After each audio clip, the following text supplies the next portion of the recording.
अगर आप तहज्जुद पढ़ते हैं या कभी तहज्जुद के वक्त आंख खुल जाती है तो ये वीडियो आम नहीं है, क्योंकि अक्सर लोग ये समझते हैं कि तहज्जुद बस एक नमाज है जो पढ़ ली और बात खत्म। हालांकि हकीकत ये है कि जब अल्लाह तहज्जुद की नमाज कबूल करता है तो वो खामोश नहीं रहता, वो ऐलान नहीं करता, आवाज नहीं देता, बल्कि ऐसी निशानियां जाहिर करता है जो सिर्फ वही इंसान महसूस कर सकता है जिसका दिल वाकई सजदे में झुका हो। सवाल ये नहीं कि आप तहज्जुद पढ़ रहे हैं या नहीं, बल्कि असल सवाल ये है कि क्या अल्लाह आपकी तहज्जुद कबूल कर रहा है। क्योंकि बहुत से लोग जागते हैं मगर हर जागना कबूलियत नहीं होता, और बहुत से लोग रोते हैं मगर हर आंसू अल्लाह तक नहीं पहुंचता। आज मैं आपको वो 4 बड़ी निशानियां बताने वाला हूं जो इस वक्त जाहिर होती हैं जब अल्लाह किसी बंदे की तहज्जुद कबूल कर लेता है। और अगर आपने उनमें से कोई निशानी अपने अंदर महसूस कर ली है तो समझ लीजिए कि अल्लाह आपके बहुत करीब है।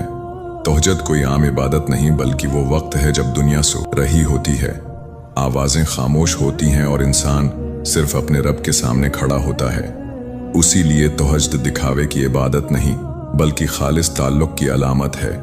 लेकिन एक हकीकत ये भी है कि हर तहज्जुद कबूल हो ये जरूरी नहीं, क्योंकि अल्लाह सिर्फ खड़ा होना नहीं देखता बल्कि नियत, दिल की हालत और बंदे की सच्चाई देखता है। कभी अल्लाह फौरन कबूल कर लेता है और कभी वो कबूलियत का इजहार अल्फाज से नहीं बल्कि एहसास और हालात से करता है। और यही वजह है कि कबूलियत की असल पहचान वो निशानियां हैं जो किताबों में कम और दिल के अंदर ज्यादा लिखी होती हैं।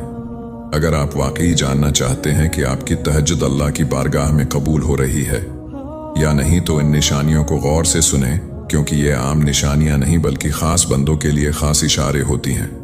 निशानी नंबर 1, दिल का खामोश हो जाना। जब अल्लाह किसी बंदे की तहज्जुद कबूल कर लेता है तो सबसे पहली और गहरी तब्दीली बंदे के दिल में आती है।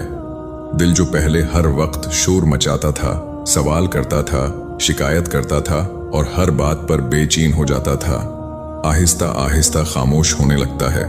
मसला वही रहता है, हालात भी वही होते हैं, मगर दिल का अंदाज बदल जाता है।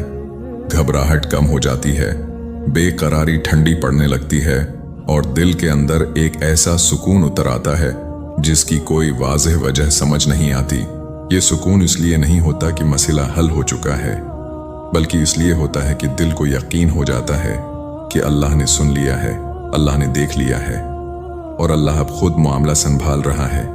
यही वजह है कि इंसान बार बार लोगों से बातें करना छोड़ देता है, शकवे कम हो जाते हैं और दिल में ये एहसास आ जाता है कि जो होना है वो अल्लाह की मर्जी से होगा।